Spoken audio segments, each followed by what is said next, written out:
check you out. All right, we're back here with the infamous Mr. Guthrie Trapp in Nashville, Tennessee. Thank you for joining us once again. Always a pleasure. Thanks for having me. So, I know a lot of people think of you as a country guitar player, but you're a terrifying blues player, and you're also a burning bluegrass player. Well, thanks. Well, thank you.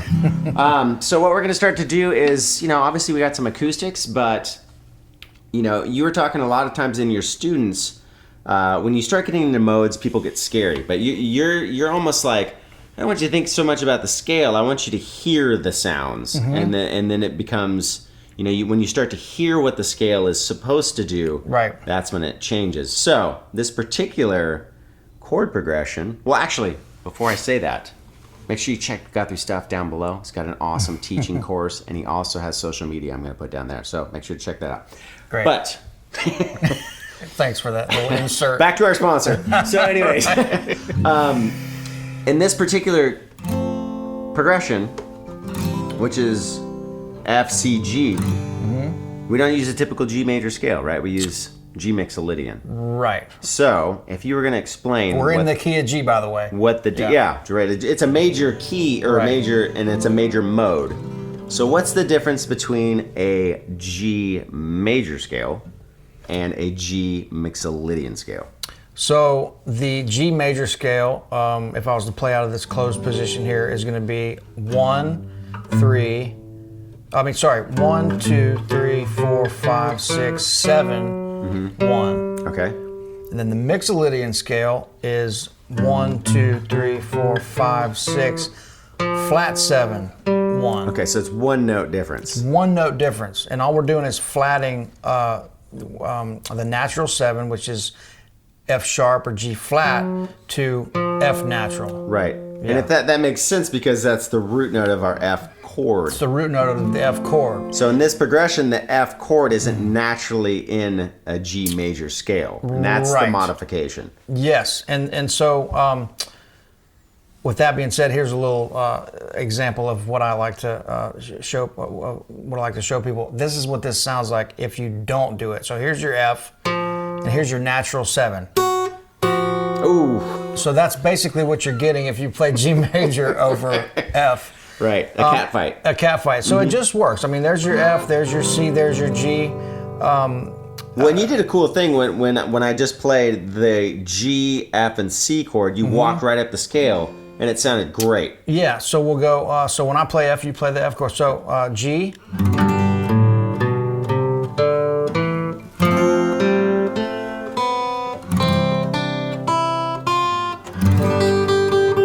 Right? Yeah.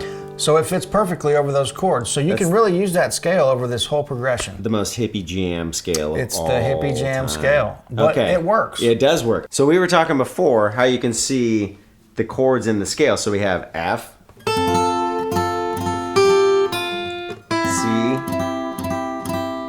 and G.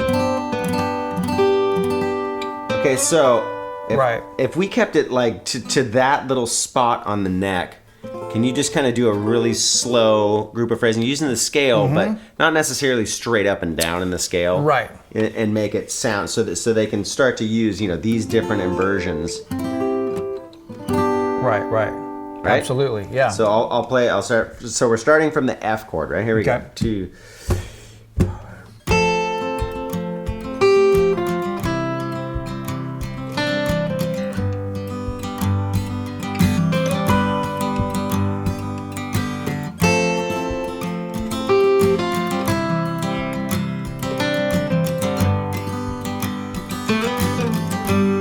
One more time.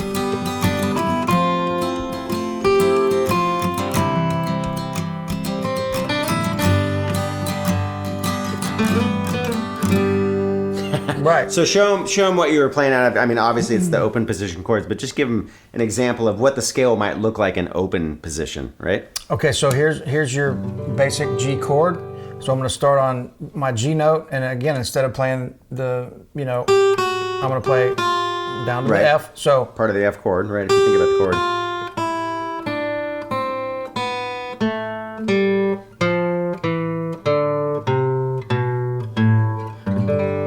Okay, so if we stuck to those two positions, we have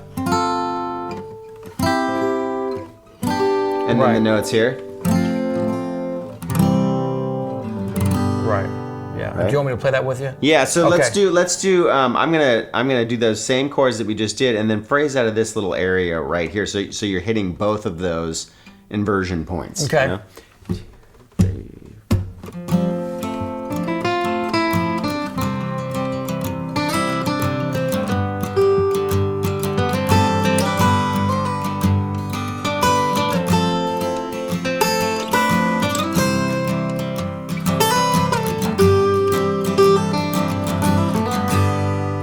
Okay, so that was cool. So you started to use the scale, but now you're stacking two notes together and doing like double stops or sixths or whatever they're called. Yeah, and real quick, I'll show you. So that little, that's right out of that triad. Oh, right. I'm just taking away the B string and just using the 1 and the 3. Okay. So then I'm going up to this shape on the 7th fret, which is your G shape. Oh, I mean right. your D shaped G chord. Yeah. So I'm just taking those two notes out of it. Oh, and then So- right here, right here's the F, right? And so that's the Yeah. F. Oh, So cool. and then there's my C shape because there's that chord. Oh, okay. So Oh, nice. and then if you want to go down to F, Right. there's F there. Oh, see? So really looking at Yeah. those shapes.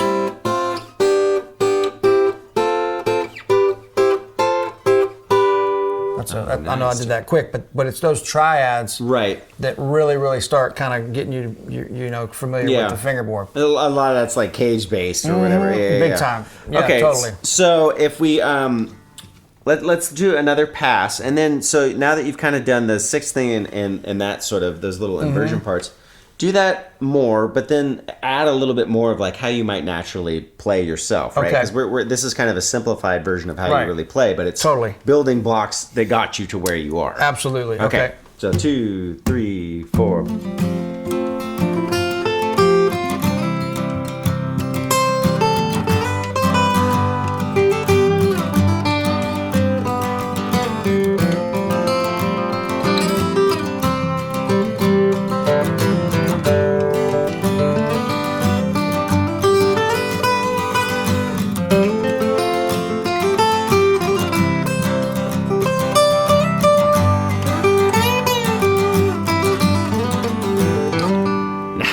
Yeah. Okay, so what are some other phrasing ideas? Because I hate to just mention a scale because people get so stuck in just seeing a scale and playing that. Even though the Mixolydian almost is one of the scales that sounds the best just playing straight out of the scale. Yeah, and just to insert this, I highly recommend getting comfortable with that scale. Yeah. Because it's good for so many things. Right. It just works really well. Yeah. But so one thing I'll tell you, so like if I'm playing out a G and my target melody note is that third, if that's the note I'm going for, Yeah.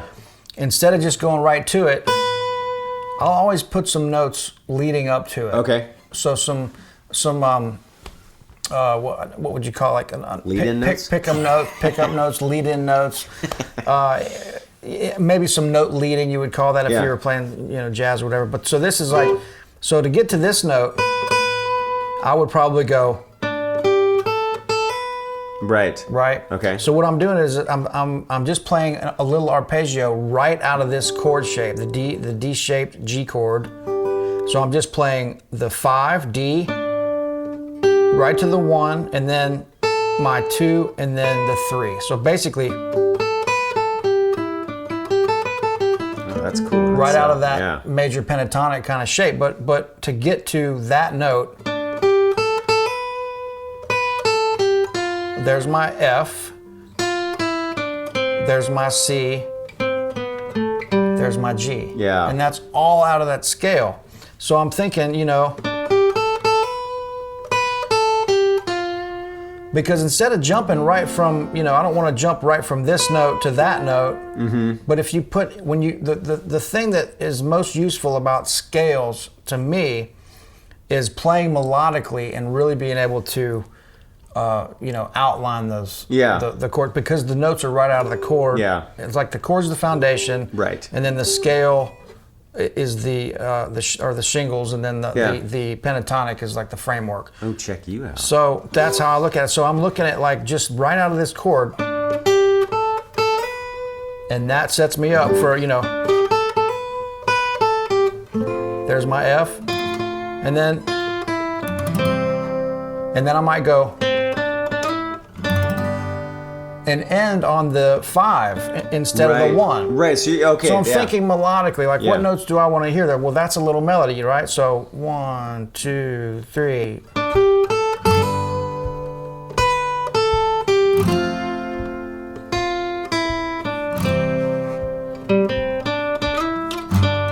Right? So so that is like a little melody. So I'm thinking, you know,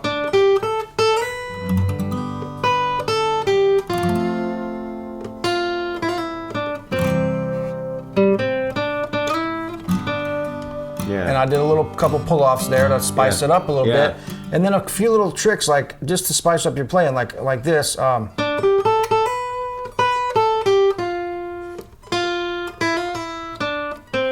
Right, just a little. So that's a little trick to get out of it sounding too much like a scale. Yeah, for sure. So those little embellishments around there are starting to kind of get you off the scale. So even though it's right out of the scale, which is why it's pleasing to the ear because the notes work. Yeah. You know, you can do something like that. You know, when I get to that note.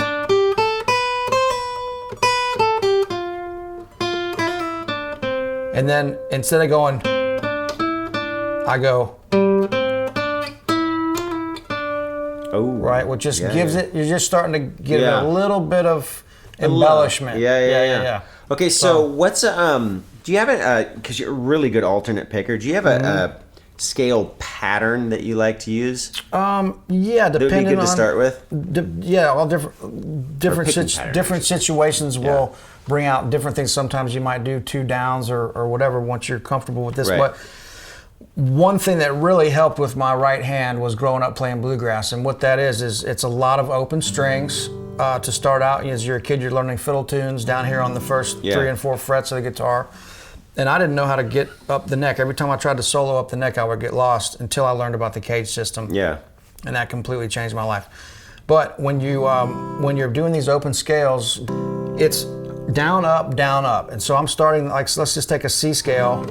So I'm starting on the downstroke, upstroke, down, up, down, up, down, up, down, up, down, up.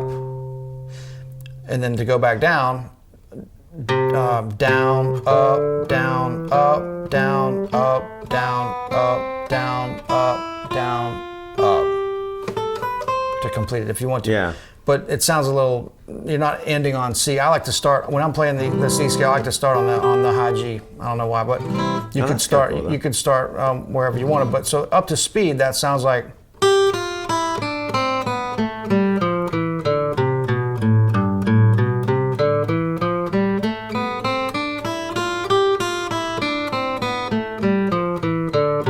Right? Yeah. And then, so I would start slow and really work on, I'm telling you, this will really help your right hand for any style of music you're playing, is just that down, up, down, up. Yeah. I mean, that's a great exercise. Another thing you can do that's a little bit more advanced is you can do this exercise, and I'll just show it to you briefly, but it's you're playing the scale, but you're going back 2 notes every time. Okay. And kind of doing this, we used to call it the do-do-do's when I was a kid. The do-do-do's. All right. Do-do-do-do-do-do-do-do-do-do-do. So it's like.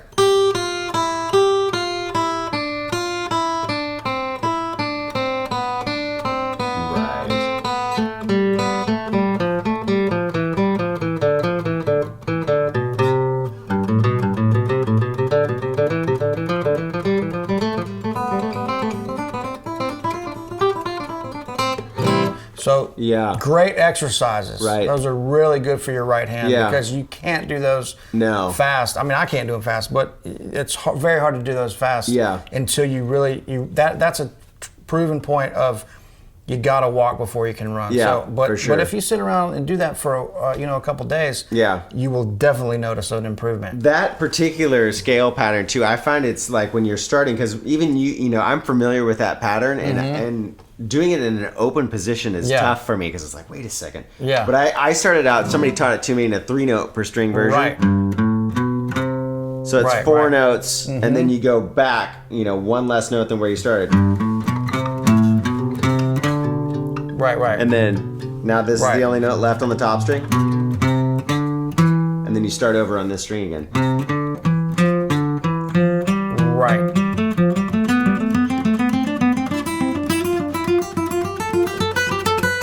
Exactly. And that's that it does. I mean, that's Paul it. Gilbert 101 right there. Right. I should have learned that way. Maybe I'd be able to shred. But yeah, the open string. I mean, that's a big bluegrass thing because you're learning fiddle tunes that are like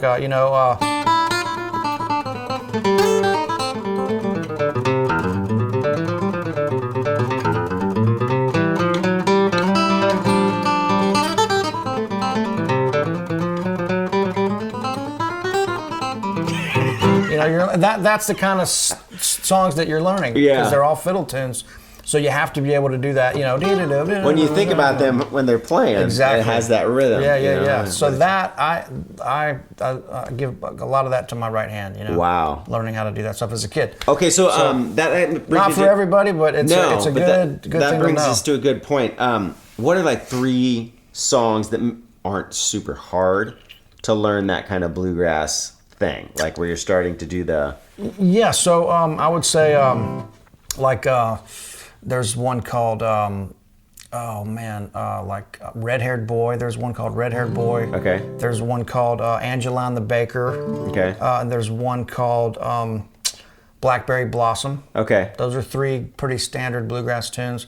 Gold Rush, that's a Bill Monroe song that's pretty standard. Yeah. Pretty simple tunes. And you'll find that with a tune like that, the melodies are really, really simple, and then you can just keep embellishing and keep embellishing and keep embellishing on those melodies, and then eventually you solo over those. But if you do get into bluegrass, you can, I mean, obviously, go online and just look at, version after version after version after version of all these songs. And it's kind of cool because bluegrass is almost like jazz, to where you're truly improvising. Once you play the melody, you're improvising. There is a chord structure and a head, like an A part and a B part. But anywhere you go in the world, if you went to Japan and you found a bunch of bluegrass players, even though you couldn't speak their language, you could probably play about 10 or 15 of the same tunes. Same with jazz. You got these standards that you learn. So it's a really cool way to learn. Yeah, and what's cool, the bluegrass sound, a lot of that Mixolydian thing comes into play. You hear it all the time. Big time. And then the Irish music, and it's so good. Very soulful. Sweet. Yeah. Well, there's a little Mixolydian 101. We kind of went off on a bluegrass tangent in there at the end, but... Anyways, all right. check out Guthrie's links down below, and also make sure to ask questions. I'm here pretty frequently, so I can always bring them up next time around. All right, thanks so much for watching. Thanks, friends.